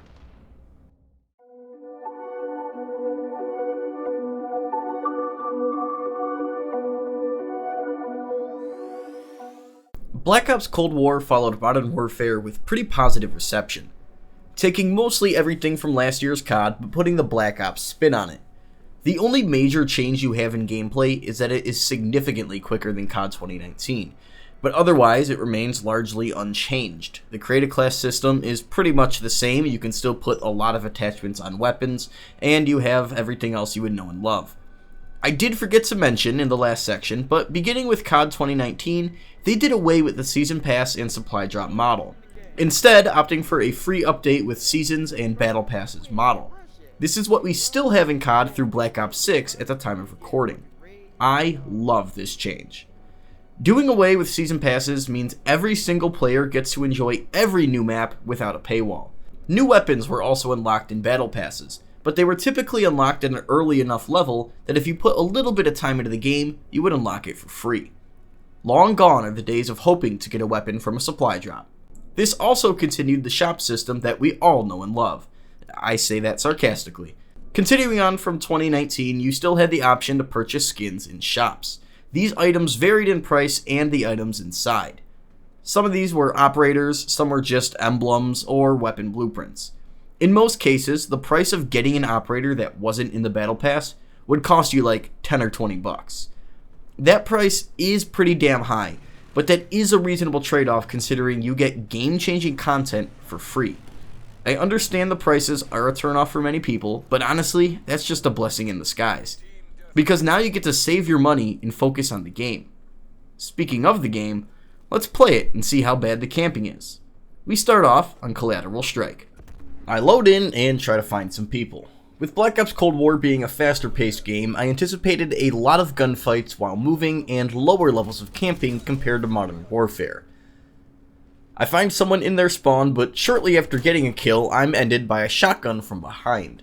I make my way back to their spawn before getting killed by someone camping in their spawn with an LMG. I make my way there once more, kill a camper before dying to another camper that I neglected to see. The LMG user kills me again, and it seems like there's a pretty good amount of camping going on so far. Which is strange considering this game is faster paced. I really was not anticipating this to start. The spawns end up flipping and I switch to a sniper. After getting a collateral that I literally didn't see coming, I move to the side of the map to flank. I move on and get some kills and eventually die to some people camping in the same area that I just sniped other enemies in. So it seems like no matter their spawn, most of them are staying put. For most of this match, it ended up being a back and forth. We would push them because most of the time they were camping in their spawn. We'd flip spawns, rinse and repeat. After this game, we moved on to Yamantau, a nice small snowy map in which there aren't too many sight lines for long-range engagements. I expected not too much camping here. Maybe in the top part of the map there would be some camping, but largely this map is really easy to flank around in. I die a few times off rip and play class roulette to see what's going to work for me in this game. This match ended up having me move around a ton, but not having me kill a lot of campers in the process. Quite the opposite. This match didn't really have anything to note in terms of camping. There was a guy here or there that maybe were, but largely everyone was moving around a pretty good amount. So I don't have too much to report here. Nor do I feel the need to continue to give a play-by-play when this ended up being your pretty standard team deathmatch game. I suppose we should just move on to the next map with Drive-In. Drive-In is a classic map from the original Black Ops. There's certainly some long sightlines here, and I anticipated some people camping on the second floor on either side of the map from the projector room or the screen itself. Once I spawn in, I move to the left side of the map and barely win this one gunfight before getting killed by someone else. I kill a couple more folks before going deep into their spawn, killing someone who might be camping, and dying by someone who is definitely camping based on him coming around from this corner. It seems like most of them are staying pretty close to their spawn in this match. I keep moving that way to investigate, and lo and behold, they're there. As this game continues, it ends up being a match of precision. A large chunk of my time is making my way to gain a sightline on them and killing whoever may be camping. I'm honestly kind of shocked at the level of camping here. I definitely expected some, but for sure not in the location they're in. As I keep playing, I sneak up behind this unsuspecting fool and assassinate him. Or at least I would if my teammate didn't yoink it from me. This match keeps going on with me trying to run and gun, but largely the enemies just keep camping. Of course there are some who aren't camping, but I'm baffled by the levels I'm seeing in this game. I really don't remember Cold War being like this, but alas, here we are. As my time comes to an end, I give Cold War a rating of high on the camping scale. Obviously map dependent, but the levels I found here were pretty astonishing. I did have a good time playing this game though. Despite the level of camping, I was having fun. I'm not sure I'll say the same for the next game on this list, which is everyone's favorite, COD Vanguard.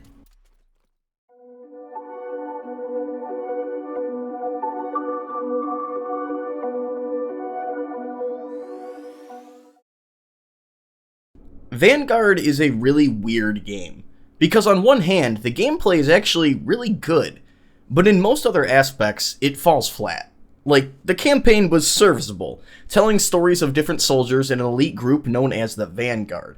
It starts off fine enough with decent set pieces and realistic areas, but towards the end of it, it starts to get a little bit crazy. Spoilers if you care, but at the end of the campaign, you find out that the Nazis were doing research into Project Nova. Yeah, that Project Nova from the Black Ops games.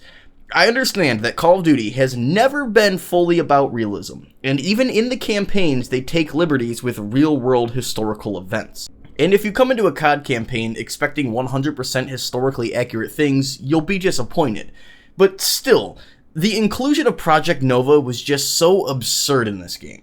Then you have zombies, which was basically like Outbreak from Cold War, which in itself is pretty mid. And then there's like 2 round-based maps. It was just entirely forgettable, kind of like the game as a whole. In terms of the multiplayer, the direction of the game was just off-putting. Vanguard was yet another World War II era COD game, which I wasn't inherently against, but the modern COD mechanics and systems in a World War II era game just make no sense. Once more, I know COD has never been fully accurate, but a World War II era game in which you can have guns that have 10 attachments, like a lot of the weapon sights, make no sense. Now, it's entirely feasible that some sort of sights, aside from iron sights, were created during World War II, but to the extent that they're in the game is just plain wrong. Then you have your operators with different outlandish skins to top it off. Towards the end of this game's life cycle, they definitely feel like they jumped the shark, adding characters like Rourke from COD Ghost and Al-Assad, and guns like the fucking EM1. As with most CODs, the marketing starts off with like, hey, we're being realistic and respecting this time period, and then the game at the end is a vastly different game in tone. With all the content that they added into the game that is inherently futuristic, the multiplayer just comes off as weird. Not inherently bad, I actually enjoyed the multiplayer quite a bit, but it didn't have staying power for me. The typical systems are back here, 3 perk slots, weapons with a ton of attachments, field upgrades, the whole works. There's not really anything majorly new to get into here. So let's jump into the multiplayer with a match on Radar. Radar is a remake of the beloved Dome from Modern Warfare 3. Functionally, it is the same map, just with a different coat of paint. At this point in the match, I have my blue MP40 and I'm trying to run around the map and find different people. I kill some people while I'm holed up in this bunker and eventually make my way into one of the spawns and backtrack a little bit more. Throughout this match, I'm not finding too much camping. The people I'd say that are closest are when I close in on a spawn so that enemies start to funnel through, but not because they're camping, but because they only really have a couple of options to leave whatever building they spawned in. I'm watching my kill cams and whatnot, and I can really say that there wasn't much camping going on in this match. Should make sense considering this is a smaller map, but I'll move on to the next one, which is on Paradise. This map gives a lot of options for flanking or holding down sight lines. It's a more medium to large map. I load in with the EM1 for some reason and run around the map, making it through their spawn, killing a few people, and getting killed in the direction from where I originally spawned. I switch off the EM1 and die a couple more times by finding some people running around. I do die a couple times from some people camping near the middle portion of this map though. Most of the camping this match comes from people holding down sightlines with an LMG, so there's definitely some camping going on here. Maybe it's only 1 or 2 people truly, but that's all you really need to say that there's some camping going on.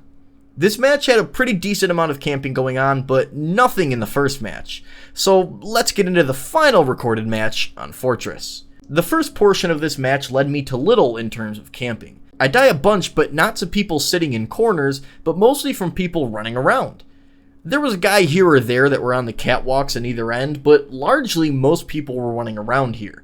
Or most were just easily dealt with, and they wouldn't really try super hard to get back into their previous camping spot. And while this match didn't really go so well in terms of my performance, for this video it did help solidify some things. Vanguard had some camping, but not a ton. I come away giving this game a rating of low. There were some moderate moments here or there, don't get me wrong, but largely, there was not a lot of camping going on here. I was pleasantly surprised. While Vanguard isn't my favorite Call of Duty, at least the levels of camping weren't so much as to make me want to quit the game. But now we're getting closer and closer to the most recent CODs with MW2, from 2022.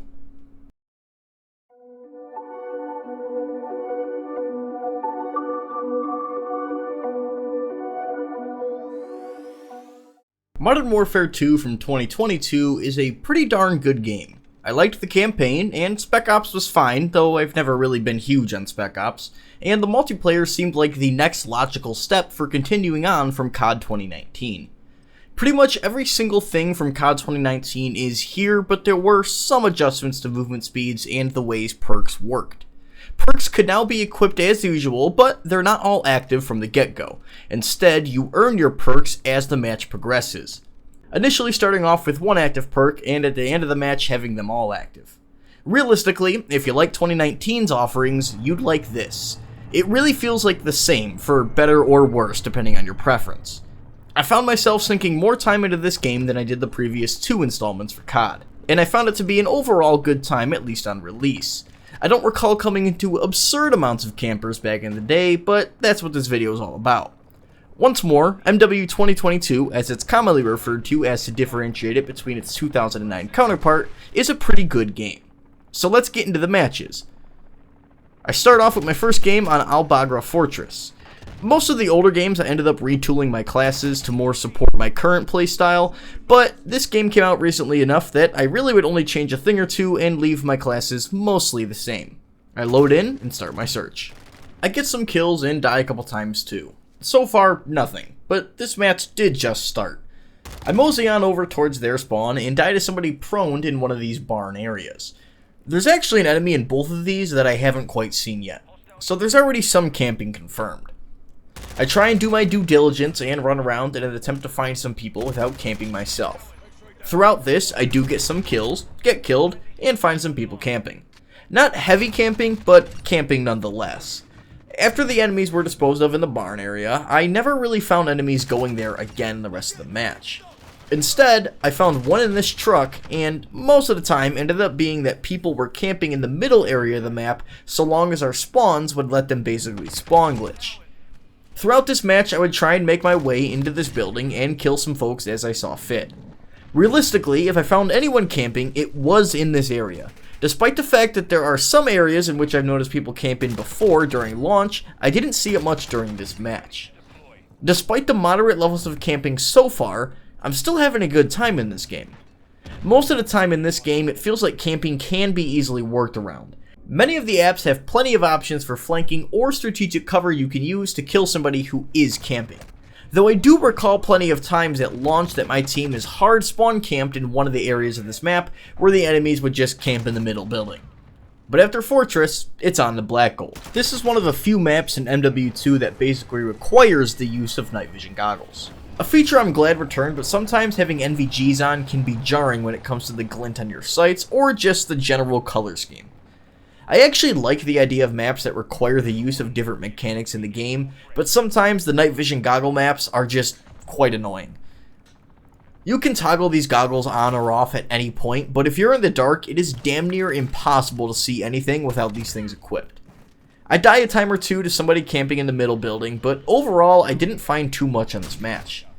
There was a point in the match where we almost spawn trapped them, so it's hard to tell if these folks were actually camping or just victims of our onslaught. Despite the annoyance of the night vision maps, I still had a pretty positive experience. Still not absurd levels of camping, but it's on to the last match now with La Casa. Finally at the house, I load in and start running. I die before getting a kill to somebody on the stairs, but I'll chalk that up to this match just starting and my moves being anticipated. I keep traversing the map, getting kills, and getting killed throughout. I switch up classes and tactics, and it seems to be going pretty well. There's certainly some campers here, but again, I'm not finding myself getting annoyed by it for some reason. I get killed by this guy in the corner with a shotgun a couple times in the match, and there's a teammate who seems to always be in this one corner whenever I pass them. And most of the time when I find campers, it's because they're holed up in one end of this house trying to pick people off from windows.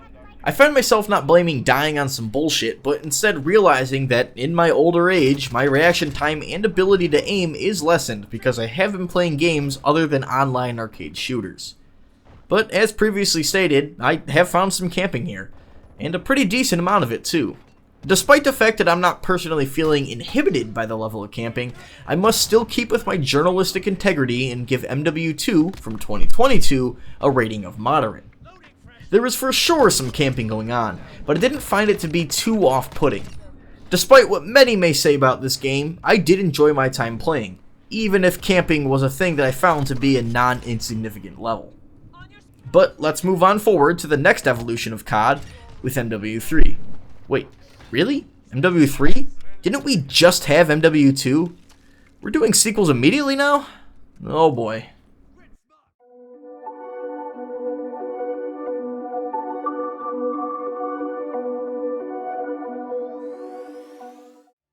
MW3 came out in 2023 and saw the first time in Call of Duty history that a game in the franchise got a direct sequel the very next year. Modern Warfare 3 was a very divisive game, and one that I did not purchase at launch. I played the beta and did have a good time, but when it came to Game Pass is when I really started to actually play it. Leaks and rumors leading up to this release had the general public thinking that this game would basically be a DLC to 2022's Modern Warfare 2. Adding all of the classic maps from the original MW2, but allowing you still to utilize all of your weapons from last year's MW2 in this year's MW3. Yeah, the naming conventions are starting to get a bit weird here. But also, adding all of the maps from the classic Modern Warfare 2 into Modern Warfare 3 is largely what made everybody say that this game was going to be a DLC aside from the leaks. I really wish COD would ditch the yearly release formula and support games for 3 or so years, but that won't happen because COD prints billions of dollars every year with its current formula. MW3, as previously stated, lets you use all of your weapons from MW2, but added some new guns, maps, and revamped the create a class system a little bit again. It's not a complete overhaul, but it is slightly different from last year's MW2. You have your classic 3 perks that are all now active from the start, field upgrades, gunsmith, but the main addition was with gear. Your gear is essentially another perk slot offering some extra benefits on top of the 3 selected perks. Just think of it as kind of 4 perk slots, otherwise the create a class system is largely the same. But would MW3 live up to the modern COD belief that camping is higher than ever? I loaded into some matches to find out. I start off on a true classic with Rust. A small map with some vertical areas that you tend to see some people trying to camp on. But will the playstyles from 2009 hold true to today? Let's find out. I start off with an SMG and am continuing my mantra of trying to run around and not camp myself. Up until this point, I haven't seen much that makes me think that there's high levels of camping. After dying sometimes, I find myself looking at the middle structure in the map more and more. It seems like enemies are sort of gravitating toward this area, as the higher sight lines lead you to be able to pick off more people no matter where they are on the map, while maintaining some sort of cover. I find myself up in the middle of the map picking off some enemies as I go. Trying to move as much as possible, but soon realize that even though I'm moving, I'm basically zone camping. Not staying in one static area, but holding a larger area, but still camping nonetheless. So I end up leaving that part of the map and continue to run and gun. Largely, Rust ends up being a chaotic map. Not as chaotic as, say, Shipment, but it's still super close quarters and people move around a lot. Throughout this match, there's people camping in the highest parts of the map, some people camping near the ladder, and some other smaller areas. I'm finding camping here for sure, about what I expected and remembered from the original game. It's not too bad though, as with how this map is laid out, you can typically pick off campers pretty easily. While this match did show some camping, I didn't come away thinking that it's a high amount overall. The match ends and it's now on to Grow House. A smaller map, but there's essentially 2 layers to it. The main outside area and the underground section of the map. As I play through this match, I'm not noticing too much in terms of camping. There's a guy here and there you might think is camping, but looking at kill cams, most people are just getting to the area in which they kill me as I'm coming into their line of sight. So while I might personally think that they're a camper, by definition they're not, because they're continuously moving around, not in the same area. Simply moving to a sightline for a few seconds isn't really camping unless you're holding that position for a prolonged period of time. As much as it may seem like it to a player who skips kill cams, they're not really camping. This match continues on, and as previously stated, there's a guy here and there, but nobody hard camping to the extent that Twitter and Reddit seems to say that there is. I then go on to Drive-Thru. This is yet another small map which lends itself to running and gunning very nicely. I'm going to spare you the play-by-play, as most of this match was pretty hectic. There was a guy right at the start who may have tried to camp, but I picked him off and we were in about the same area for this same amount of time. As I keep on playing, I get picked off a lot, but none of these players that killed me were actually camping. Most of them were moving pretty often and only ADSing when they know that there's a chance that an enemy will come through their sightline. It's really a strategic play more than camping, as most enemies end up moving right after they kill me. I decided to record another match since the last 3 seem to be on pretty small maps, and I want to have some sort of a variety in terms of what I play. So then it's on to Paris. This is a medium-sized map with 2 main buildings on either side, but lanes on each end leading players to be able to flank pretty easily if need be.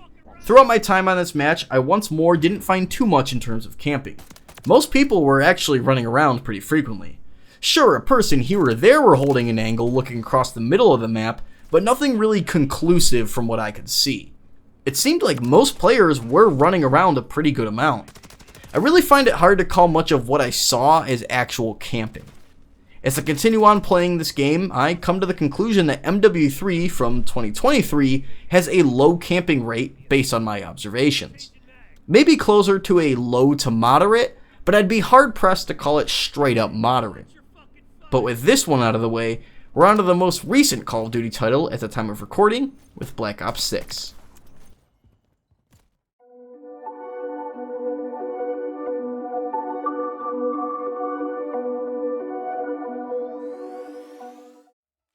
Black Ops 6 is yet another entry into the Black Ops franchise, this time taking place after the events of Cold War and after some of the past missions of Black Ops 2, but before the more futuristic missions of Black Ops 2.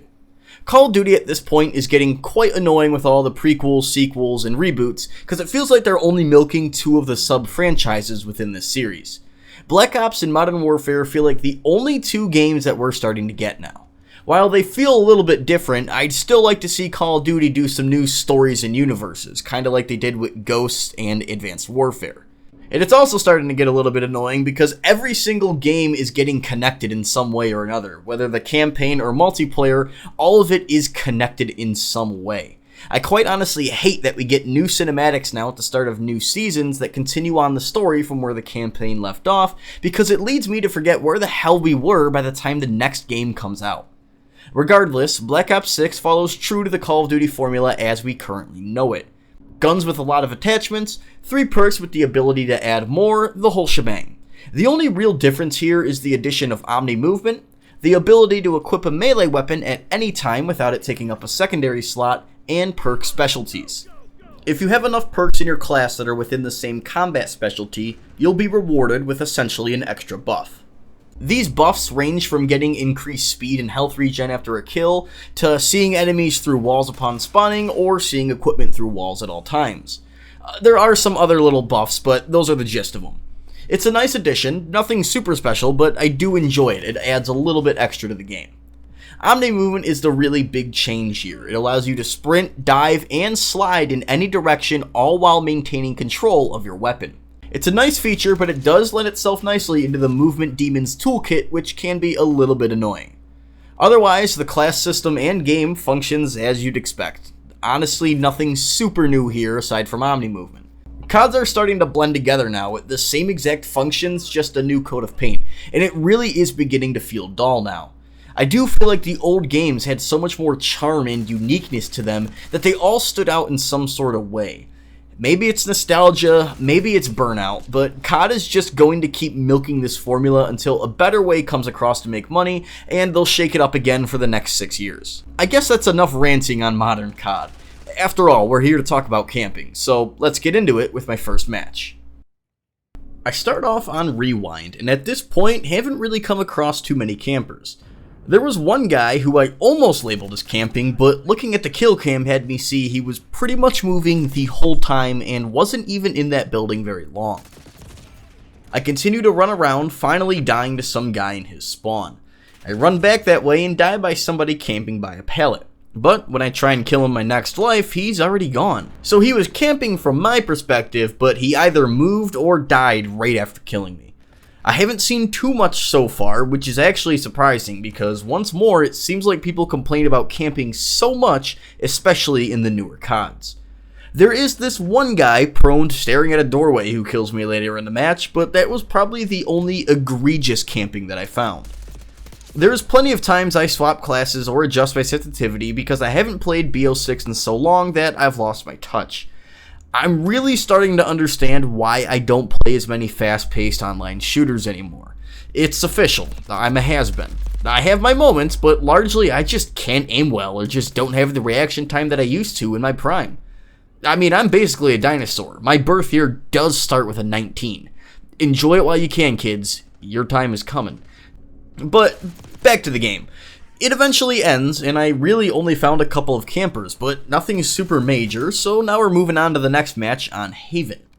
I load up with my belt-fed LMG and get a couple of kills before dying to someone upstairs. I respawn, get a quick combat axe kill before getting outplayed by someone, and then swapping classes. I kill someone else, fall back to reload, and then kill another guy while struggling with my console aim, and then I retreat again. If you were to look at me from another perspective, it definitely looks like I'm camping here, but it's not really camping by choice. I'm reloading or trying to regain health, or I got flashbanged. I'm not sitting there because I want to, but because I don't want to fully run in blind and die. I eventually die from behind and continue on my search. This match was pretty much just constant moving and gunfights. I'm honestly not seeing too much camping here. Aside from this guy holding an angle on the stairs with a sniper. Another match of not finding much, but now it's on to Hacienda. This Black Ops 4 map made its way to Black Ops 6 somehow. While it's not a bad map, it's just a weird choice from Black Ops 4 to bring back. Hacienda is basically a giant 2-floor square. You tend to see people trying to hold down long sightlines with snipers, but largely I recall people moving around a lot in Black Ops 4. Let's see if it really stays the same here. This match was honestly really long and uneventful. It damn near went the distance, but we won by score with less than 30 seconds to spare. Honestly, I was thinking there was something wrong in the game here. I kept checking the scoreboard to ensure that the whole team was there, and I genuinely went minutes without finding a single soul. And you'd think that if I went minutes without finding somebody, that would mean that a lot of them are camping, but to the contrary. In terms of camping, I really only saw 1 or 2 people. Largely, everyone was moving around or literally just got into the position when they killed me. It was a really weird and jarring feeling to have what felt like a slower paced match, but with hardly any camping. I played some more off camera to see if it was just a fluke, but sure enough, most games had very little in terms of hard camping. Of course, there are some maps in which it was a little bit higher than others. There's definitely more tryhards in this game, but people sitting in one spot felt like it was a lot less likely. I end up giving Black Ops 6 a rating of low to moderate. There was definitely points in this where I thought it was leaning way more towards low, but I did have a few games off camera that showed me more of a moderate, but it still never got even close to high. But with that, we've now gone through every single Call of Duty title from COD 4 through Black Ops 6 and determined the frequency of camping. So let's get to the final calculations and see which games have the highest rates of pitching tents.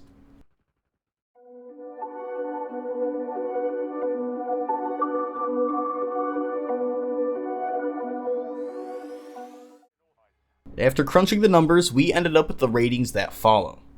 COD 4 had moderate to high, World at War had moderate, Modern Warfare 2 had moderate to high, Black Ops 1 also had moderate to high, Modern Warfare 3 was high, Black Ops 2 was moderate. It may have been closer to a moderate to high, but it is a hard call there. Ghost had a rate of low-ish to moderate. Advanced Warfare also had lowish to moderate, but it was lower than Ghosts.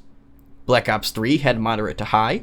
Infinite Warfare, Modern Warfare Remastered, World War II, and Black Ops 4 all had moderate.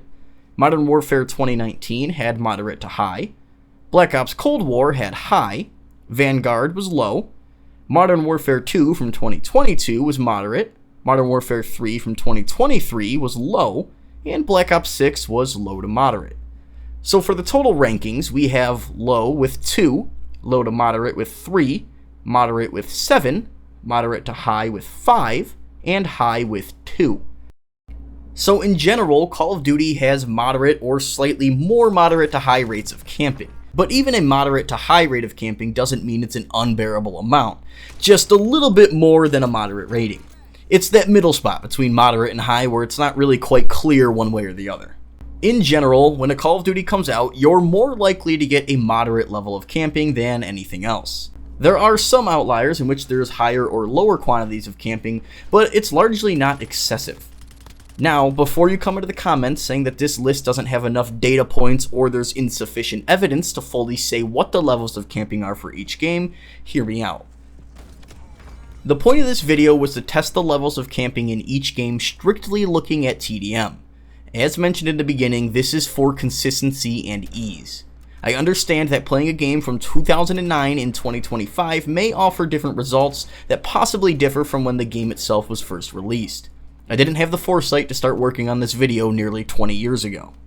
Many of the older games do not have the population that lets you play a mode like Domination or Search and Destroy. But playing a variety of modes would have skewed the results anyways. A mode like TDM is all about killing. There is no other objective. A mode like Domination means you may be more likely to encounter camping as players try to defend certain flags, since that's how you gain points.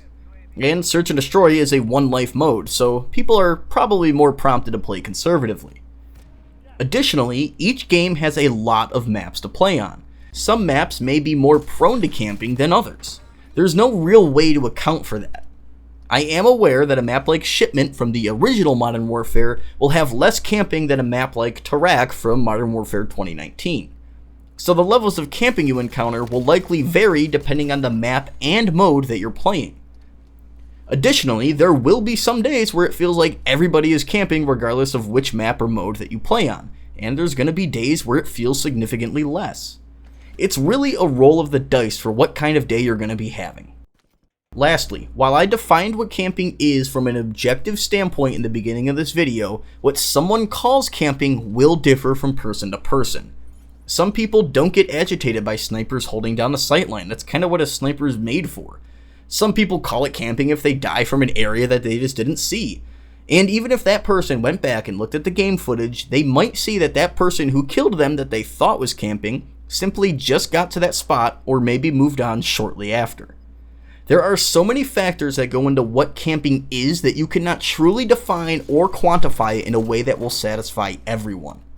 But from my research and hands-on experience playing these games, I can confidently say that Call of Duty has always offered a wide range of maps and modes that lend themselves to different playstyles.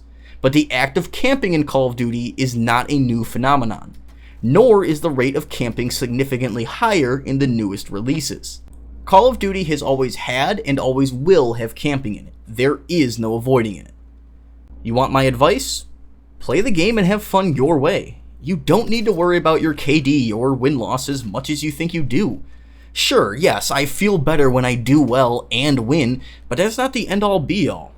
Play the game for fun, have some sort of an objective for yourself, and if you're not having fun, move on to something else for the time being. Gaming is an escape, and for most people, it's not your job. Just have fun with it. And so we've come to the end of this video.